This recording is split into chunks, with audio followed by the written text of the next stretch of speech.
नमस्कार बच्चों, मैं अमरनाजा आपके समक्ष कक्षा 8वीं का गणित का वर्कशीट संख्या 29 लेकर के उपस्थित हुई है। दिनांक 8 नवंबर 2021 के लिए है।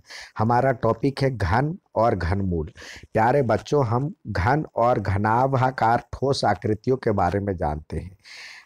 घन और घनाभाकार ठोस आकृति के बारे में जानते हैं। ये होता है घन, जिसमें तीन बीमा होता है।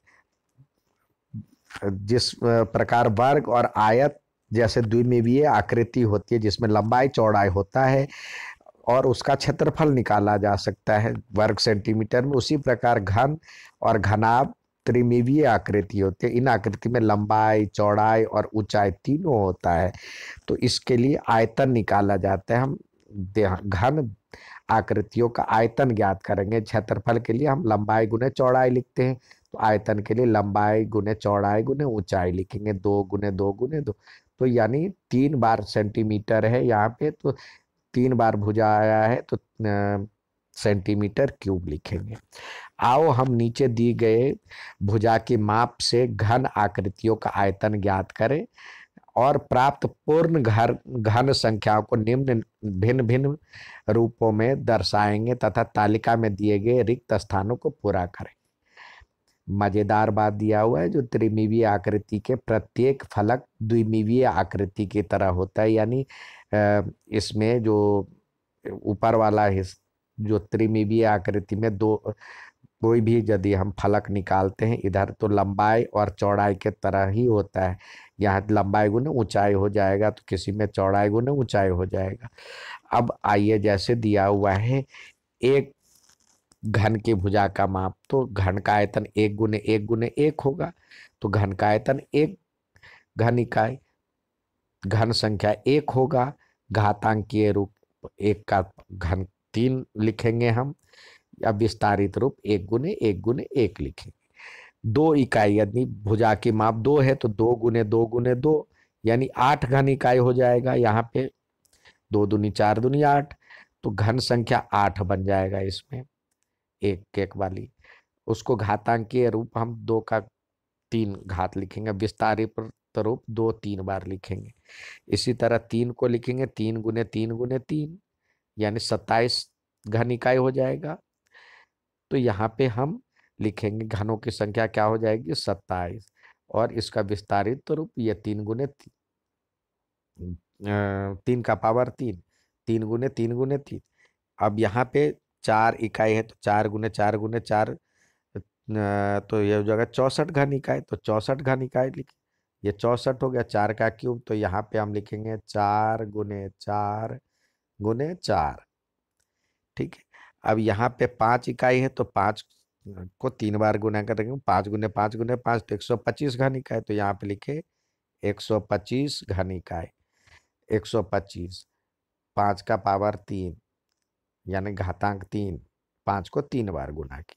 इसी तरह 6 का हो जाएगा 6 गुने 6 गुने 6, तो ये हो जाएगा 216 इकाई, घन इकाई। यहाँ पे घन इकाई, तो 216 घन इकाई 216 है, तो हम इसका घातांक के रूप 6 का 3 लिखेंगे, यानी 6 3 बार है। इसी तरह 7 का हो जाएगा 343, यहाँ पे लिखे 343 घन इकाई। यहाँ पे घन भी घन इकाई छूट गया है, तो ये 343 7 का पावर 3 घातांक के रूप।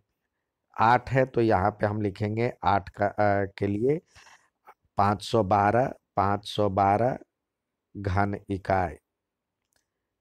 512 8 का पावर 3 और 8 गुने 8 गुने 8।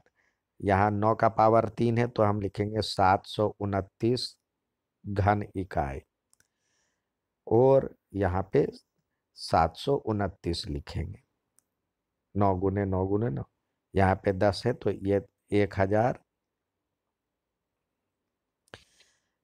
घन इकाई।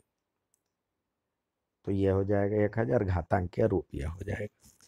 हमने क्या देखा यहाँ पे, देखिए इस प्रकार हम देखते हैं कि देख सकते हैं कि जो प्राप्त की गई संख्या 1 8 27 64 125 कुछ विशेष प्रकार की संख्या है जो हमें धन मतलब घन का आयतन ज्ञात करते हुए प्राप्त हुई है। यानी किसी संख्या को बार बार 3 बार गुणा किए तो 1 लिखे, या 2 को 3 बार लिखे तो 8 आया, 3 को 3 बार लिखे तो 27 आया, गुणा किए 4 को 4 बार गुणा किए तो 64 आया, 5 को 5 बार गुणा किए तो 125 आया।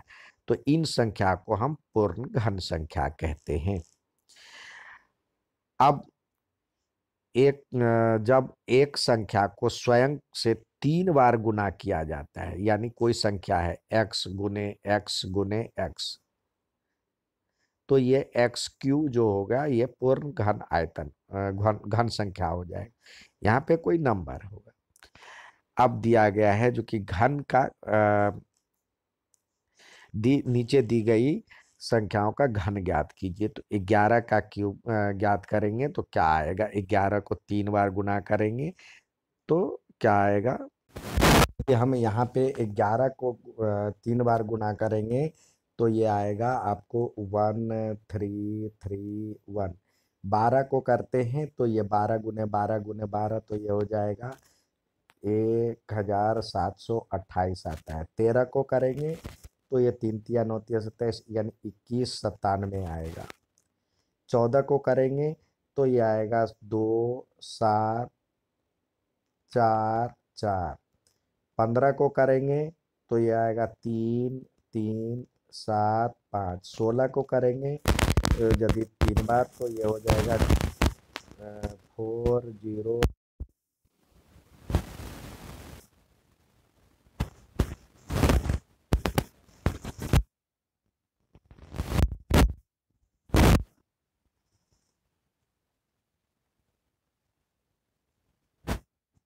इसी प्रकार आकृतियों में घन की आकृति बनाइए।